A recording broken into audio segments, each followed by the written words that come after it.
ज्योतिष और जीवन में आपका स्वागत है। श्री गुरु चरणों में नमन कर श्री गणेश की वंदना करता हूं। मनुष्य योनि में जन्म लिया हुआ शायद ही कोई प्राणी ऐसा होगा जो वर्चस्व न चाहता हो, जो सामर्थ्य न चाहता हो।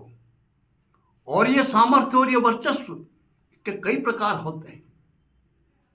कोई शारीरिक सामर्थ्य चाहता है, कोई आर्थिक सामर्थ्य चाहता है, किसी को विद्या बुद्धि ज्ञान का सामर्थ्य चाहिए, लेकिन आकांक्षा सबकी। जैसे श्री पीताम्बरा पीठ के स्वामी जी महाराज ब्रह्मलीन हैं, वो मुझे उन्हें सुनने का सौभाग्य नहीं मिला, लेकिन उनका साहित्य बहुत पढ़ा है। तो एक मूल बात जो उनने जो कुछ कहा, उनमें से एक बात बहुत महत्वपूर्ण है। स्वामी जी महाराज कहा करते थे, व्यक्ति को स्वावलंबी होना चाहिए। हमारा सामर्थ्य तभी मूल्यवान है जब वो हमारे स्वयं की अपनी क्षमता पर आधारित हो। जो शक्ति, जो ताकत हमारी दूसरों के ऊपर निर्भर है, वो धोखा दे देगी। वो वास्तविक सामर्थ्य है ही नहीं। श्री दुर्गा सप्तशती का पाठ करें या फिर सप्तश्लोकी दुर्गा का पाठ करें तो विनियोग में उसमें आता है, श्री महाकाली महालक्ष्मी मां सरस्वत्यो देवता प्रीत्यर्थम सप्तश्लोकी श्री दुर्गा पाठे विनियोग। श्री महाकाली, महालक्ष्मी और महासरस्वती। संसार में जो वर्चस्व है उसकी अधिष्ठात्री देवी है महाकाली, और वैभव, धन संपदा, उससे जुड़ा हुआ जो सामर्थ्य है उसके अधिष्ठात्री देवी है भगवती लक्ष्मी। और ज्ञान, बुद्धि, विवेक, उस पर आधारित यदि कोई सामर्थ्य चाहिए और जुड़ा हुआ, वो प्राप्त होता है भगवती सरस्वती की कृपा से।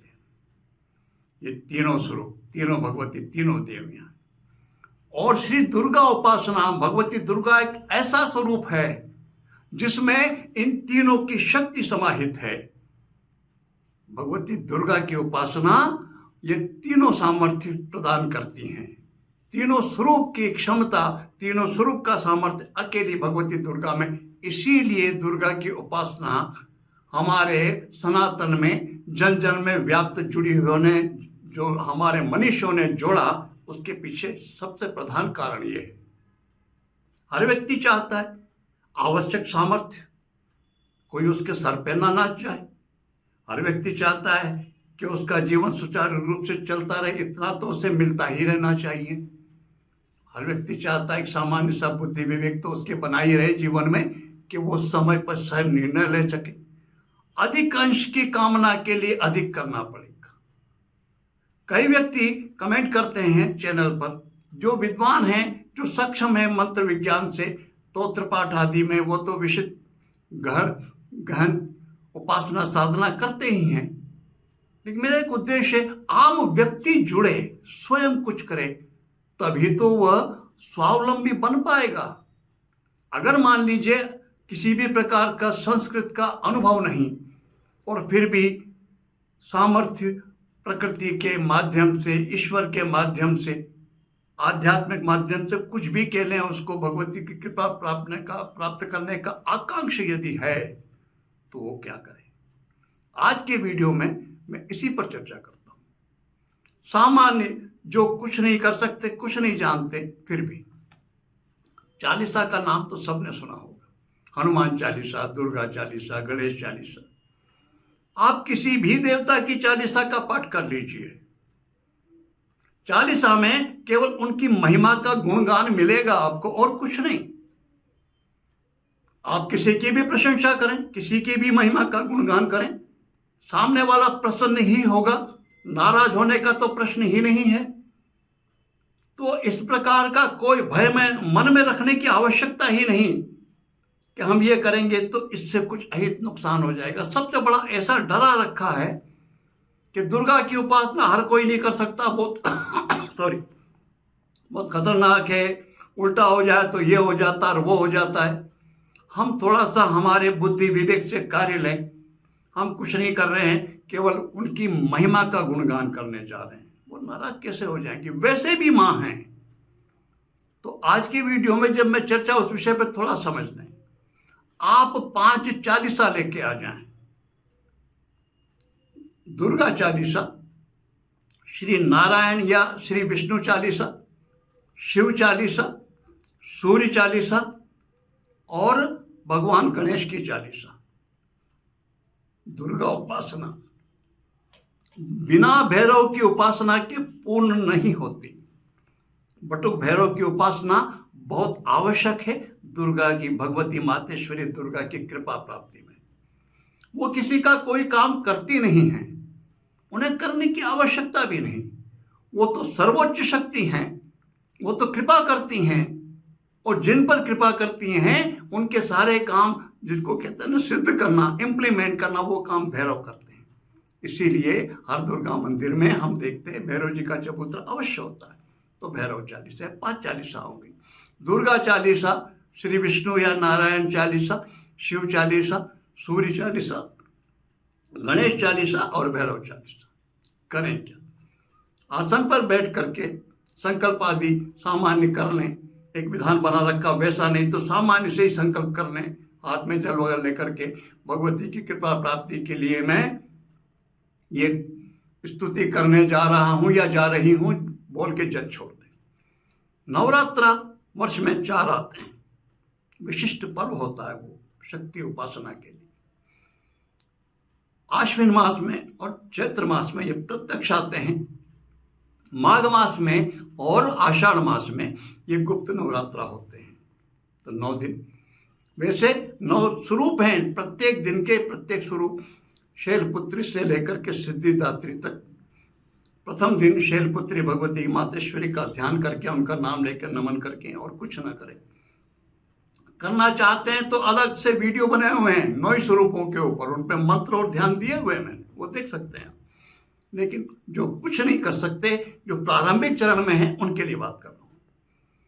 तो सबसे पहले आसन पर बैठ करके संकल्प आदि करने के बाद गुरु को नमस्कार करें। ओम श्री गुरुवे नमः बोलकर, जिसको भी आप गुरु, जिसमें भी आपके श्रद्धा हो, और कोई गुरु नहीं है, किसी को नहीं मानते, कोई नहीं बने अभी तक, तो भगवान शिव को गुरु मान लें, उनको गुरु स्वरूप मान करके नमन कर लें। साधना के क्षेत्र में गणपति से पहले गुरु स्मरण होता है। गुरुदेव को नमन करने के बाद फिर भगवान गणेश को नमन करें, या फिर आपके पास है एक पाठ गणेश चालीसा का कर लें। इसके बाद फिर आपको भगवान शिव को भगवती दुर्गा के पति रूप में नमन करना है। नमः शिवाय की एक माला भी कर सकते हैं, शिव चालीसा का पाठ भी कर सकते हैं। भगवती दुर्गा के पति माने जाते हैं नीलकंठ महादेव। श्री नीलकंठ महादेवाय नमः यह बोल के उनको नमन करके फिर आपको दुर्गा चालीसा का पाठ करना चाहिए। मूल भगवती की उपासना अब आरंभ होती है। 9 दिन है, आप 9 दिन का संकल्प लें। 1 पाठ का रोज का, 3 पाठ रोज का, 7 पाठ रोज का, 9 पाठ रोज का, जैसी आपकी क्षमता, जितना समय दे सकते हैं, जैसी आपकी आस्था, जितनी आपकी सुविधा हो। जो प्रथम दिन करें वही 9 दिन तक नियमित रहना चाहिए। 3 पाठ का, 1 पाठ का, 5 पाठ का दुर्गा चालीसा के पाठ करें। उसके बाद फिर 1 पाठ विष्णु चालीसा या नारायण चालीसा का करें। फिर 1 पाठ भगवान शिव चालीसा का, फिर 1 पाठ श्री सूर्य चालीसा का, उसके बाद फिर 1 पाठ गणेश चालीसा का। ये पंचदेव पूजन हुआ। भगवती दुर्गा की हम उपासना कर रहे हैं, तो पहले वो, दूसरे नंबर पर नारायण, तीसरे नंबर पर भगवान शिव, चौथे नंबर पर सूर्य, और 5वें नंबर पर श्री गणेश। यह करके फिर 1 पाठ आप भैरव चालीसा का करें। यह आपका पूरा क्रम हुआ। यह करने के बाद और कुछ मत मांगे। एक चीज किसी भी सामर्थ्यवान व्यक्ति के लिए एक चीज देना बहुत आसान है और मिलती भी सहजता से, लेकिन कृपा, उसमें समय लगता है। लेकिन जब कृपा मिलती है तो कुछ बचता नहीं। तो केवल कृपा मांगे उनकी जब कृपा होगी तो सब कुछ प्राप्त होगा। आपका कोई क्रम नहीं, अभी तक कुछ नहीं कर पाते हैं, कोई कमी किसी तरह की संस्कृत का अध्ययन नहीं कर पाते, नहीं पढ़ पाते, तो चालीसाएँ जितनी भी हैं वो सब हिंदी में हैं, वो तो कर ही सकते हैं। स्वावलंबी बनने का प्रयास करें। स्वावलंबी बनने का, साधना क्षेत्र से जुड़ने का, और जुड़ करके फिर परिणाम किस तरह से मिलते हैं, क्या उपलब्धि होती है, किस तरह चमत्कारिक आश्चर्यजनक जीवन में परिवर्तन हो जाते हैं, ये समझाने के लिए, केवल यह प्रमाणित करने के लिए मैं अगले 2-3 वीडियो बनाने वाला हूं, जिनमें नाम पत्ते सब बोलूंगा, साधारण सी अवस्था और किस तरह वो किस ऊंचाई, किस क्षमता तक पहुंचे, किस माध्यम से, भगवती की, इष्ट देव की कृपा के, उनके आशीर्वाद के माध्यम से, उनकी कृपा के माध्यम से। और भगवती, परमेश्वर, जितने भी पंचदेव हैं सब, वो तो सबको समान दृष्टि से देखते हैं। अगर आप करेंगे तो आपको भी कृपा निश्चित प्राप्त होगी, लेकिन वो टोटकों की तरह से कि एक बार कुछ करके आ गए और फिर मिल जाए, ऐसा नहीं होता। हमको नियमित जुड़ना पड़ता है। यदि आप नियमित जुड़ेंगे तो भगवती के स्वरूप की जैसी आप चाहते हैं, जिससे भी आपकी आकांक्षा है, वो अवश्य पूरी होगी, उनकी कृपा अवश्य प्राप्त होगी।